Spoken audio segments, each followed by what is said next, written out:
Hey guys, praise the lord. आपका स्वागत है एक नए वीडियो में। आज मैं आपके लिए लेकर आई हूँ एक 1 ईयर बाइबल रीडिंग कैलेंडर। अगर आप अपनी बाइबल को रोज़ नहीं पढ़ पाते हैं और आप कभी भी अपनी बाइबल कंप्लीट नहीं कर पाए हैं तो ये वीडियो आपके लिए है। इसमें ओल्ड टेस्टमेंट और न्यू टेस्टमेंट के सभी चैप्टर्स को इस तरह से लिया गया है कि आप 1 ईयर में अपनी पूरी बाइबल कंप्लीट कर पाएंगे। ये ऑडियो फॉर्मेट है, इसके साथ आप अपनी बाइबल को ओपन करके रीड कर सकते हैं। डे 1 से लेकर डे 365 तक के सभी चैप्टर्स मैं आपके लिए लेकर आई हूँ। डे 365 पर आप अपनी पूरी बाइबल कंप्लीट कर पाएंगे, इसलिए आप इसके द्वारा आशीषित हों। और अगर आपको ये वीडियो पसंद आती है तो आप अपने फैमिली और फ्रेंड्स से शेयर करें, और अगर आप चाहें तो आप सब्सक्राइब, लाइक और कमेंट भी कर सकते हैं। So praise the lord, shalom to everyone. Let's get started. Day 54, chapter number 8, दीपकों को जलाना। फिर यहोवा ने मूसा से कहा, हारून को समझाकर यह कह कि जब जब तू दीपकों को जलाए तब तब 7 दीपकों का प्रकाश दीवट के सामने हो। इसलिए हारून ने वैसा ही किया, अर्थात जो आज्ञा यहोवा ने मूसा को दी थी उसी के अनुसार उसने दीपकों को जलाया कि वे दीवट के सामने उजियाला दें। और दीवट की बनावट ऐसी थी, अर्थात यह पाए से लेकर फूलों तक गढ़े हुए सोने का बनाया गया था। जो नमूना यहोवा ने मूसा को दिखलाया था उसी के अनुसार उसने दीवट को बनाया। लेवियों का शुद्धिकरण और अर्पण।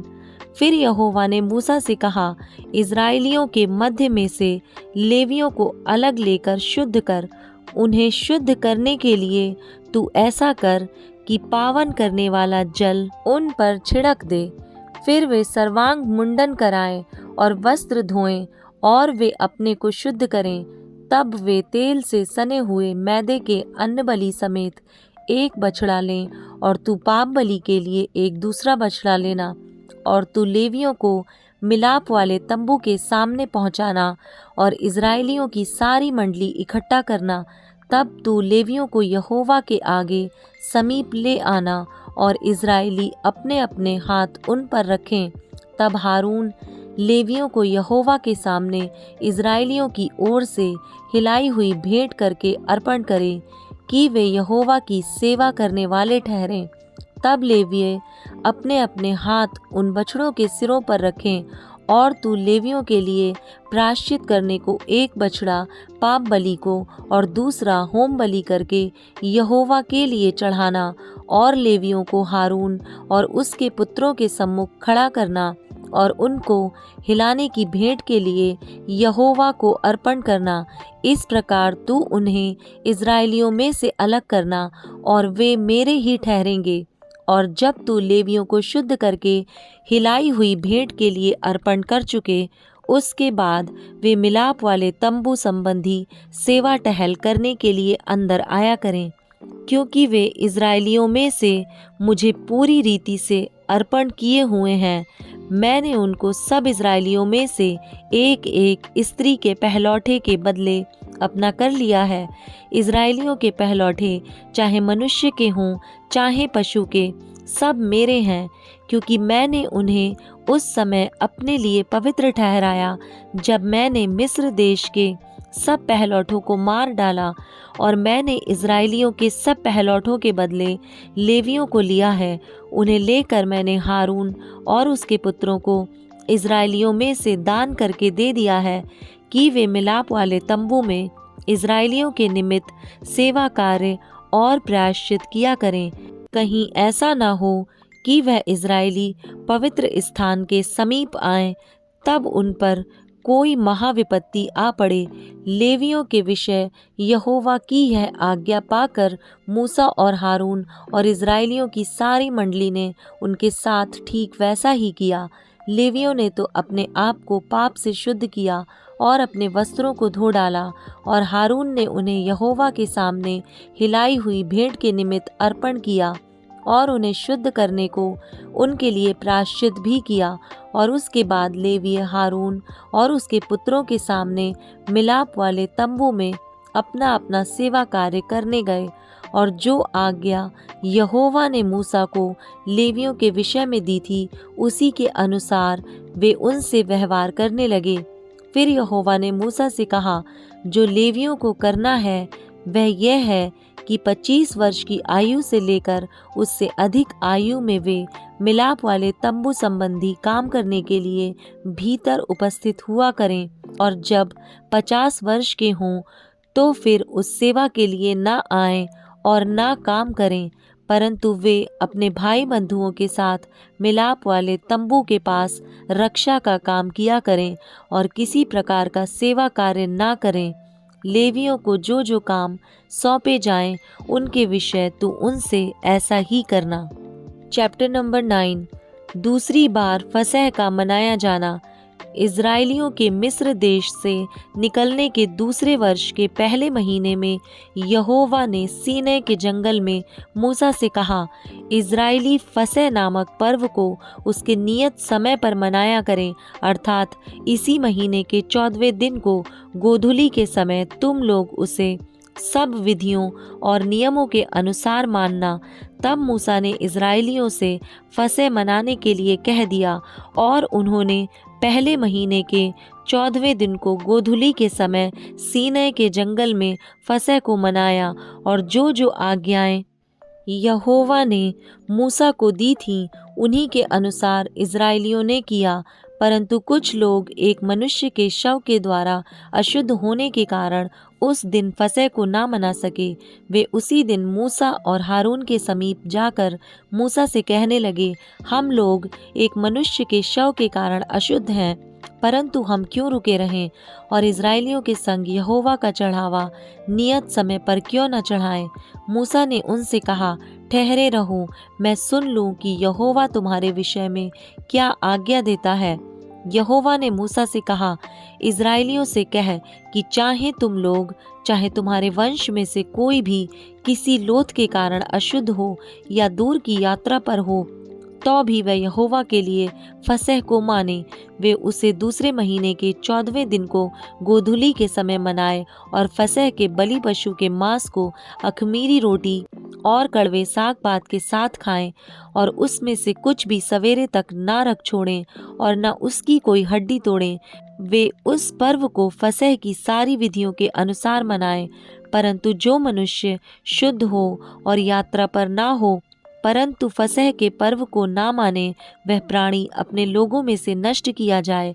उस मनुष्य को यहोवा का चढ़ावा नियत समय पर ना ले आने के कारण अपने पाप का बोझ उठाना पड़ेगा।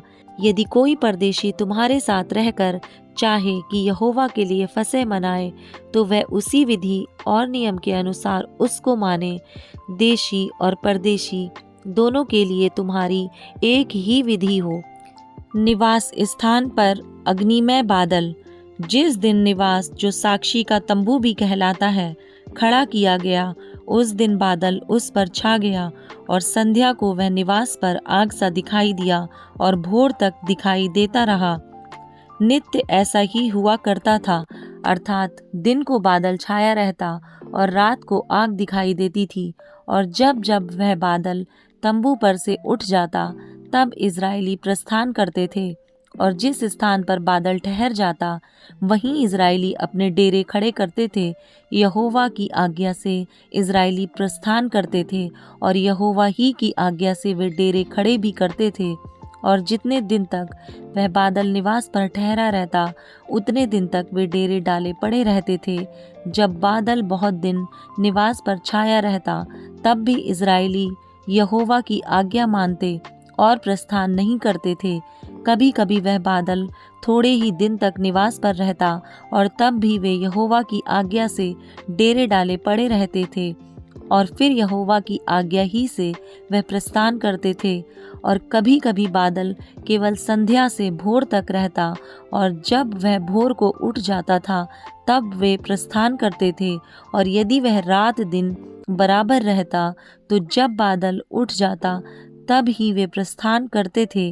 वह बादल चाहे 2 दिन, चाहे 1 महीना, चाहे वर्ष भर, जब तक निवास पर ठहरा रहता, तब तक इज़राइली अपने डेरों में रहते और प्रस्थान नहीं करते थे। परंतु जब वह उठ जाता तब वे प्रस्थान करते थे। यहोवा की आज्ञा से वे अपने डेरे खड़े करते और यहोवा ही की आज्ञा से वे प्रस्थान करते थे। जो आज्ञा यहोवा मूसा के द्वारा देता था उसको वे माना करते थे।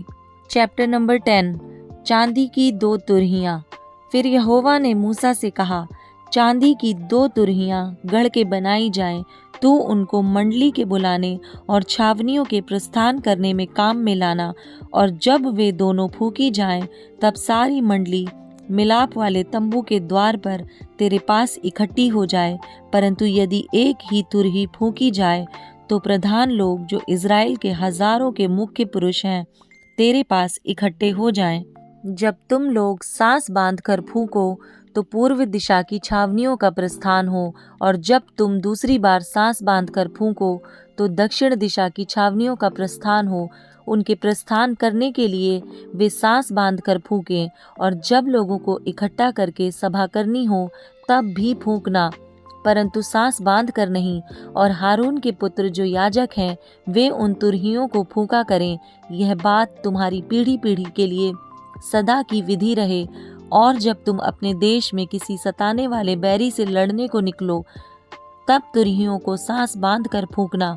तब तुम्हारे परमेश्वर यहोवा को तुम्हारा स्मरण आएगा और तुम अपने शत्रुओं से बचाए जाओगे। अपने आनंद के दिन में और अपने नियत पर्वों में और महीनों के आदि में अपने होम बलियों और मेल बलियों के साथ उन तुरहियों को फूकना। इससे तुम्हारे परमेश्वर को तुम्हारा स्मरण आएगा। मैं तुम्हारा परमेश्वर यहोवा हूँ। इज़राइलियों का सीनै से प्रस्थान। दूसरे वर्ष के दूसरे महीने के 20वें दिन को बादल साक्षी के निवास पर से उठ गया। तब इज़राइली सीनै के जंगल से प्रस्थान करके निकले और बादल पारान नामक जंगल में ठहर गया। उनका प्रस्थान यहोवा की उस आज्ञा के अनुसार जो उसने मूसा को दी थी आरंभ हुआ, और सबसे पहले यहूदियों की छावनी के झंडे का प्रस्थान हुआ, और वे दल बांधकर चले। और उनका सेनापति अम्मीनादाब का पुत्र नहशोन था, और इस्साकारियों के गोत्र का सेनापति सुआर का पुत्र नतनेल था, और जबूलूनियों के गोत्र का सेनापति हेलोन का पुत्र एलियाब था। तब निवास उतारा गया, और गेरशोनियों और मरारियों ने जो निवास को उठाते थे प्रस्थान किया। फिर रूबेन की छावनी के झंडे का कूच हुआ, और वे भी दल बनाकर चले, और उनका सेनापति शदेऊर का पुत्र एलीशूर था, और शिमोनियों के गोत्र का सेनापति सूरीशद्दै का पुत्र शलूमिएल था, और गादियों के गोत्र का सेनापति दुएल का पुत्र एल्यासाप था।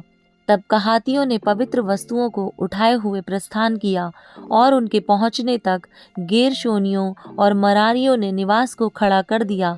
फिर एप्रेमियों की छावनी के झंडे का कूच हुआ, और वे भी दल बनाकर चले, और उनका सेनापति अम्मीहूद का पुत्र एलीशामा था, और मनश्शेइयों के गोत्र का सेनापति पदासूर का पुत्र गमलीएल था, और बिन्यामीनियों के गोत्र का सेनापति गिदोनी का पुत्र अबीदान था। और दानियों की छावनी जो सब छावनियों के पीछे थी उसके झंडे का प्रस्थान हुआ, और वे भी दल बनाकर चले, और उनका सेनापति अम्मीशद्दै का पुत्र अखियाजर था, और आशेरियों के गोत्र का सेनापति ओक्रान का पुत्र पजीएल था, और नप्तालियों के गोत्र का सेनापति एनान का पुत्र अहीरा था।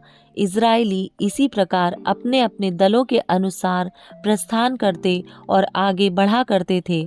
मूसा ने अपने ससुर रूएल मिद्यानी के पुत्र होबाब को कहा, हम लोग उस स्थान की यात्रा करते हैं जिसके विषय में यहोवा ने कहा है कि मैं उसे तुमको दूंगा, इसलिए तू भी हमारे संग चल और हम तेरी भलाई करेंगे, क्योंकि यहोवा ने इज़राइल के विषय में भला ही कहा है।